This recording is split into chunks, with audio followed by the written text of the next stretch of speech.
Think about the person who raised you. They fed you, clothed you, stayed up late when you were sick, and told everyone around them how proud they were of you. Now imagine that this same person, deep inside, feels a quiet, burning feeling every single time you succeed. Not because they hate you, not because they are a bad person, but because your growth is doing something to them that they cannot explain and would never admit out loud. That is what this video is about. And by the time you finish watching, you will never see certain behaviors the same way again. There is a generation of parents out there, the ones born roughly between 1965 and 1980, commonly known as Generation X. These are the people who grew up in a world that gave them very little emotional support. They were told to toughen up. They were told that feelings were weakness. They worked hard with almost no validation, built families with almost no therapy, and carried wounds they never had the language to describe. And now, those same people are watching their children, you, living in a world full of opportunities that they never had. And something inside them cracks. Here is what no one tells you about narcissism. Most people think a narcissist is someone loud, arrogant, and constantly talking about themselves. But there is a hidden version of narcissism, a quieter, more dangerous type called covert narcissism. A covert narcissist does not show off. They suffer silently. They present themselves as selfless, sacrificing, and humble. But underneath that surface, there is a deep need to be the most important person in the room. And when their own child starts to outshine them, that hidden need turns into something that looks a lot like sabotage. Before we go further, let me tell you something that is going to stay with you. The competition these parents have with their children is never spoken out loud. It has no rules, no starting gun, and no finish line. It is a game played entirely in secret, mostly inside their own heads. But the effects of that game are felt by the child every single day, in the smallest moments, in the words that should have been said but were not, in the praise that came too little, and in the criticism that came far too much. Now, let me walk you through the first way this silent competition shows itself. And this one is going to feel very familiar to many of you. When something good happens in your life, maybe you got a new job, finished a degree, started a business, or simply did something you are proud of. Pay close attention to how your Gen X parent responds. On the surface, they smile. They might even hug you. But within minutes, the conversation shifts. Suddenly it is about them. Suddenly they are telling you how they did something similar, or harder, or better back in their day. Suddenly your moment is gone, and their story has taken its place. This is not just poor social skills. Psychologists call this vicarious competition. When a covert narcissist parent cannot achieve something themselves, they first try to attach themselves to your achievement and then, almost instinctively, they try to top it. They cannot sit in your light without wanting to dim it just a little. The second way this competition shows up is through something much harder to notice. It is the art of the well-placed doubt. You come to your parent with excitement. You are about to do something new. Maybe you are moving to a new city, taking a risk, starting something fresh.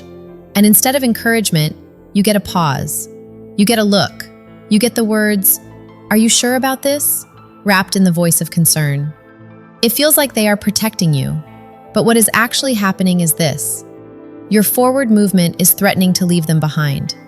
A covert narcissist parent cannot celebrate your courage because courage is a mirror that shows them their own regrets.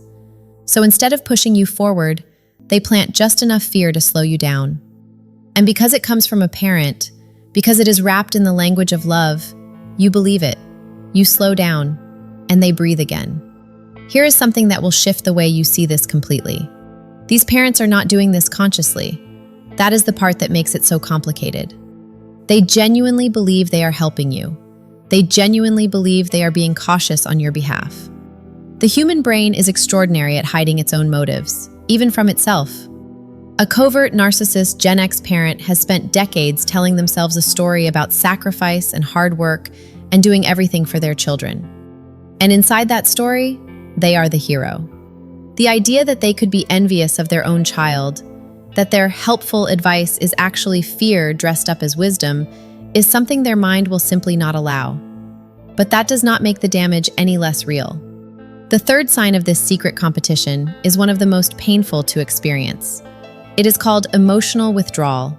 And it works like a punishment that never says it is a punishment. When you make a decision your parent disagrees with, when you choose your own path over their expectations, when you stop asking for their permission, they go cold.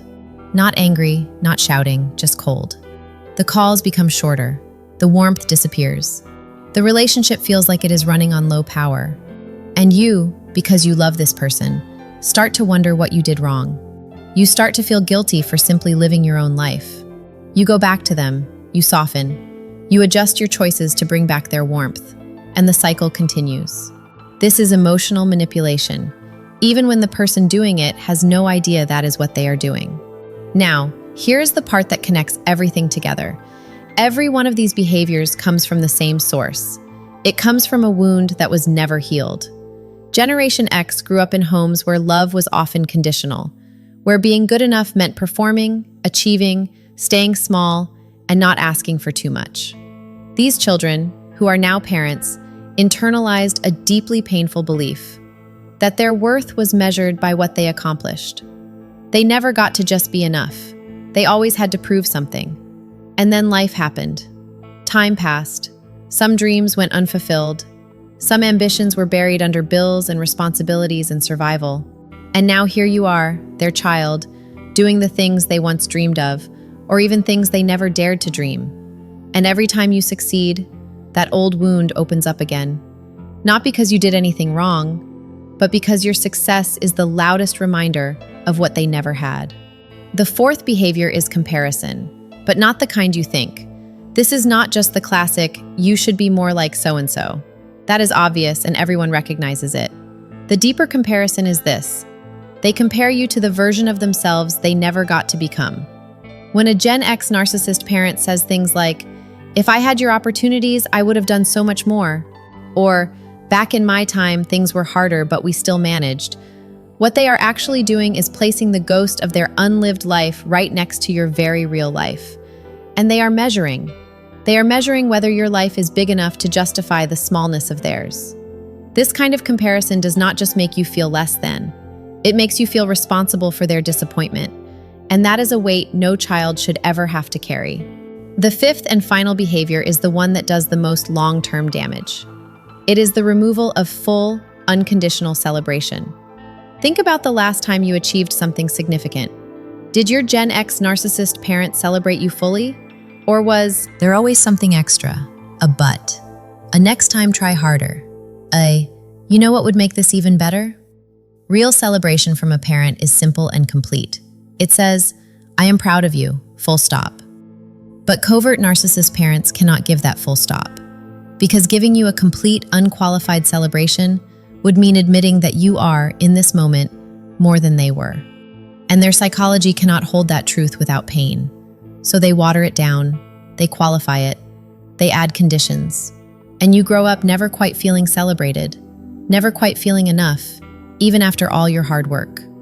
So what do you do with all of this? First, understand that recognition is not the same as accusation. Seeing this pattern in your parent does not mean they are a monster. It means they are a hurt human being who never got the tools to heal.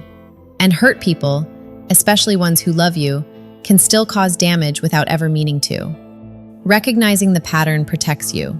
It allows you to stop internalizing their reactions as a reflection of your worth. When they one-up your story, you can think, "This is about their pain, not my achievement." When they plant doubt, you can say, "This is their fear talking, not my reality." You are not responsible for healing them, but you are responsible for not letting their unhealed wounds become your limitations. Second, give yourself the celebration they could not give you. This sounds simple, but it is one of the most revolutionary things you can do. Stop waiting for their validation. Your success is real whether they acknowledge it fully or not. Your growth is happening whether it makes them uncomfortable or not. The moment you stop measuring your wins through their reaction, you take back the power that this dynamic has been quietly stealing from you for years.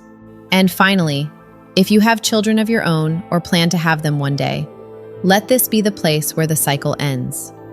The most powerful thing you can do is to be the parent who says, "I am proud of you," and means it without reservation.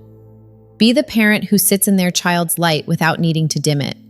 Be the parent who heals their own wounds so their children do not have to carry them. because that is the real change. Not just understanding the psychology, but deciding that the pattern stops with you. If something in this video felt personal, if you recognized a relationship in your own life, leave a comment below. You do not have to explain anything. Just knowing that someone else understands what you have been feeling is sometimes enough. Share this with someone who needs to hear it. And if you want to understand more about the psychology behind the relationships that shape us, stay on this channel because there is a lot more coming.